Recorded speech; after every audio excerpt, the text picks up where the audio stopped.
नमस्कार साथियों, एक बार फिर से आप सबका बहुत बहुत स्वागत है हमारे YouTube चैनल पे। आज के सेशन के अंदर हम लोग जो बात करने वाले हैं वो हम लोग बात करने वाले हैं कंप्यूटर इंस्ट्रक्टर 2026 की जो हमारी वैकेंसी है, उस वैकेंसी के अंदर सैलरी क्या रहने वाली है और हमारी जो BCI और जो सीनियर कंप्यूटर इंस्ट्रक्टर है इनकी पोस्ट का क्या एक तरीके से स्टेटस रहता है, उनकी पावर क्या रहती है, क्या उनकी रिस्पेक्ट रहती है। अब हम लोग इसके बारे में बात करेंगे, ठीक है। तो यहाँ पर मैं विश्वास आपके लिए ये स्पेशल सेशन लेके आया हूँ। कल हम लोगों ने सेशन में बात की थी कि अब हम रेगुलर सेशन रखेंगे, तो उसी कड़ी को हम लोग आगे बढ़ाते हुए आज के सेशन के अंदर हम लोग दोबारा मिले। तो इसको हम लोग यहाँ पर स्टार्ट करते हैं। चलिए एक बार फिर से आप सबका बहुत बहुत स्वागत है। देखिए, कंप्यूटर इंस्ट्रक्टर की अगर मैं बात करूं, कंप्यूटर अनुदेशक की अगर मैं बात करूं, तो यहाँ पर दो चीज़ें आती है मेरी। नंबर वन यहाँ पर ये आती है कि जो भी आपकी वैकेंसी होने वाली है, इस वैकेंसी के अंदर हमें क्या मिलेगा, कितना इसका पोस्ट रहेगा, क्या क्या इसके अंदर हमारी लाइक सैलरी कितनी रहेगी, इन हैंड कितना आएगा, वो सब हम लोग बात करेंगे। यहाँ पर देखिए, सबसे पहले अगर मैं सैलरी की अगर बात करूँ हमारे यहाँ पर कि कंप्यूटर इंस्ट्रक्टर की कितनी सैलरी रहेगी, तो सैलरी देखिए, जो पे मैट्रिक्स की अगर मैं बात करूं तो यहाँ पर हमारी L8 और L10 आती है। ग्रेड पे अगर मैं बात करूं तो आपने देखा होगा, जो बेसिक कंप्यूटर इंस्ट्रक्टर है, ध्यान रखिएगा, जो बेसिक कंप्यूटर इंस्ट्रक्टर है, जो बेसिक है, और एक हमारा क्या है, सीनियर है, ठीक है। एक हमारा क्या है, सीनियर है। तो बेसिक का जो है वो तो है देखिए 2800 रुपये पॉइंट टू पॉइंट। जैसे मैंने आपसे कहा था कि मैं आपका फालतू समय नहीं लूंगा, हम लोग यहाँ पर पॉइंट टू पॉइंट बात करेंगे, कोई अननेसेसरी यहाँ पर हमें हवाबाजी नहीं करनी है। जिस उद्देश्य के लिए हमने ये चीज़ें स्टार्ट की है उसी पे हम लोग फोकस करेंगे। तो एक तो यहाँ पर 2800, और यहाँ का जो पे मैट्रिक्स है ये 3600 रुपये है। इसका ध्यान रखना है अपन को। 2800 3600 का मतलब ये बेसिक पे, जैसे हमारी गवर्नमेंट जो डिसाइड करती है, जो अलग अलग स्टेट के अकॉर्डिंग होता है, वो वाली चीज़ है। 2800 और 3600 यहाँ पर रहता है। इन हैंड अगर मैं सैलरी की बात करूँ तो सैलरी इसमें रहती है 26,300 रुपये। ये हमारी सैलरी रहती है। क्या रहती है? सैलरी। सैलरी बेसिक पे जिसको अपन बोलते हैं, बेसिक पे अगर मैं इसको कहूँ तो ज़्यादा बढ़िया 26,300 रुपये इसकी बेसिक पे रहती है। और अगर मैं सीनियर की बात करूँ तो ये रहती है 33,800 रुपये। अब आप कहोगे कि ये कैसी गड़बड़ हो रही है, हर कोई बोल रहा है 50,000 सैलरी होगी, कोई कह रहा है 40,000 होगी। हाँ बिल्कुल यही होगी, पर यहाँ पर एक चीज़ रहती है। देखिए, इसके अंदर क्या होता है, आपके जो अलग अलग अलाउंस जो होते हैं, अगर मैं कहूँ भत्ते जिनको है, वो भी ऐड होते हैं। जैसे हमारा DA होता है, HRA होता है, ये सब चीज़ें उसके अंदर ऐड होके जो ओवरऑल सैलरी जो हमारी बनती है वो यहाँ पर लगभग हमारी 40K के अप्रोक्स रहती है। और सीनियर की अगर मैं बात करूँ तो ये 50K के अप्रोक्स हमारी सैलरी रहती है। अब एक चीज यहां पर ये आती है कि क्या हमें स्टार्टिंग में ही इतनी सैलरी मिलेगी? क्या प्रारंभ में ही जब हम ज्वाइन करेंगे तभी से हमको इतनी सैलरी मिलेगी? जी नहीं, तब आपको इतनी सैलरी नहीं मिलेगी। स्टार्टिंग के 2 साल तक आपको सैलरी कम मिलती है, ये सबको पता है। यहाँ आपको 18,500 के समथिंग मिलती है, यहाँ आपको 23-24 हज़ार के समथिंग जो है वो सैलरी इन हैंड मिलती है। इन हैंड तो नहीं कहूँगा, उसमें भी हमारा जो बेसिकली जैसे आपका जो गवर्नमेंट का RGHS जो होता है उसके कुछ पैसे कटते हैं, तो कुछ कट कटा के जो है 1,001 रुपये मान लो आपके कट जाएंगे, और बाकी 17,500 जैसे लमसम आपको जो है 17,500 के लमसम यहाँ पर मिल जाएंगे। और ऐसे यहाँ पर 1,000-1,200 रुपये यहाँ पर आप कम कर लें, तो ये चीज़ें यहाँ पर मिलती है। बाकी आपका जो टोटल प्रोबेशन पीरियड जो होता है ये 2 साल का होता है। 2 साल के बाद में देखिए, सबसे मुश्किल जो है ये 2 साल होते हैं। इन 2 साल के बाद में जो आपकी सैलरी होगी वो इन हैंड लगभग 50,000 के समथिंग रहेगी। अब ये जो व्यक्ति हैं जो यहाँ पर हैं, BCI जो लगेंगे, इनकी सैलरी भी 50 प्लस होगी। क्यों होगी? ऐसा कैसे हो सकता है?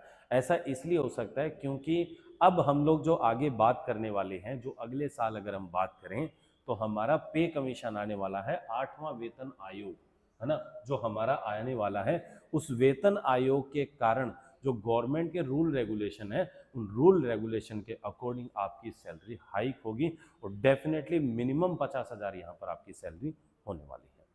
तो ये आपको बहुत फायदा है। अगर आप इसी समय अगर लग जाते हैं तो इससे बढ़िया और कुछ भी नहीं हो सकता है। अगले जो 2 साल है ये बहुत महत्वपूर्ण साल होने वाले हैं आपके लिए, ठीक है।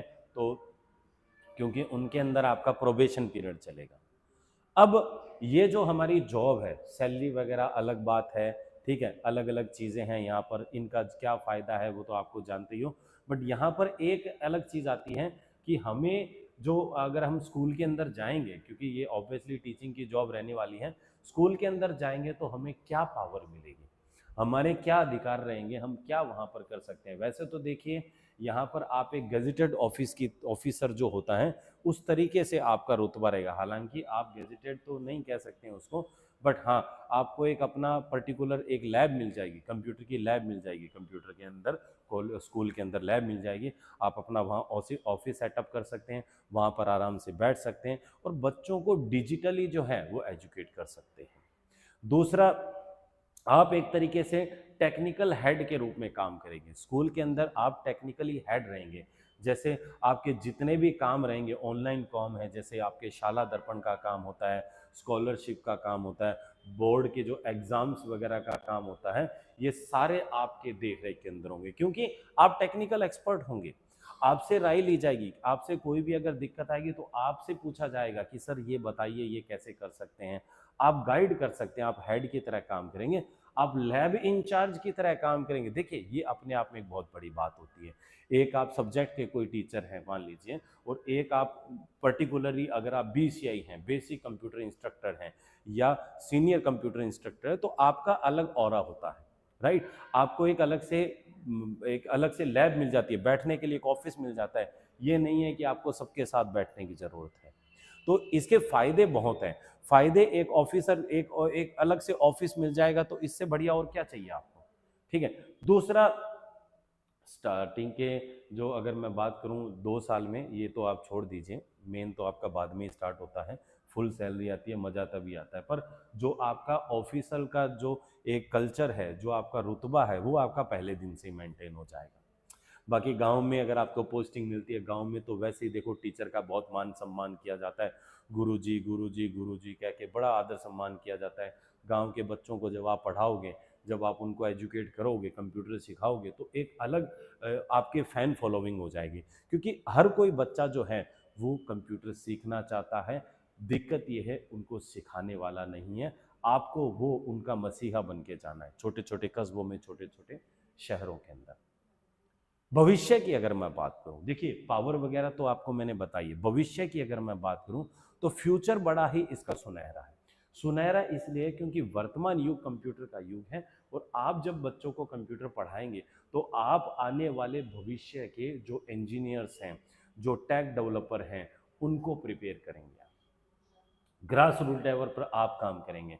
और दूसरा, आने वाले 10-15 सालों के अंदर अगर आज आप कंप्यूटर अनुदेशक के रूप में ज्वाइन करते हैं, बेसिक के रूप में भी ज्वाइन करते हैं, कोई दिक्कत नहीं है।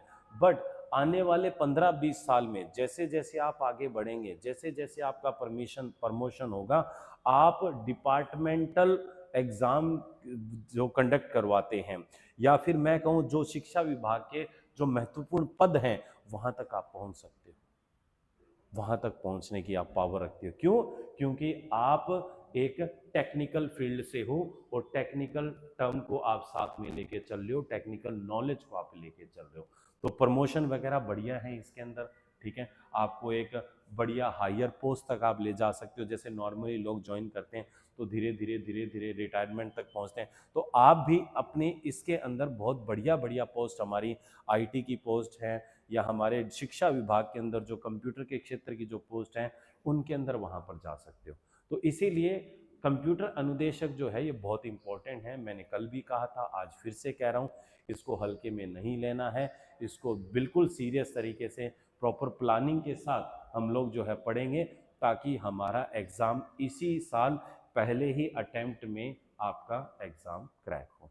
तो आप बेसिकली, मैं फिर से कहूँगा, आप कंप्यूटर लैब के हेड बनने वाले हैं।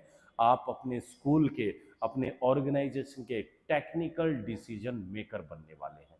तो ये अपने आप में बहुत बड़ी बात होती है कि आप एक छोटी सी उम्र में ऐसे ऐसे पद पे जा रहे हैं। तो अब देखो, पद की गरिमा, पद को अगर आप समझेंगे तो बहुत कुछ है। अगर आप ये सैलरी के हिसाब से देखोगे कि यार ये तो ऐसी सैलरी है या ये तो ऐसा पद है, नहीं, मान ली सैलरी वगैरह तो चलो बीसीआई की कम है, बाकी 50,000 रुपये सैलरी कम नहीं होती है, बहुत ही रेप्यूटेड सैलरी होती है ना, बहुत ही बढ़िया नज़रिए से इसको देखा जाता है। और दूसरा, आप जब एग्ज़ाम के जब स्कूल में जाओगे तो आपकी रेपुटेशन अलग होगी, तो इसीलिए यहाँ पर सैलरी बहुत अट्रैक्टिव है, पावर और आपका जो स्टेटस है वो भी बहुत बढ़िया है। इसीलिए मैं कहूँगा कि ये मौका बार बार नहीं आएगा।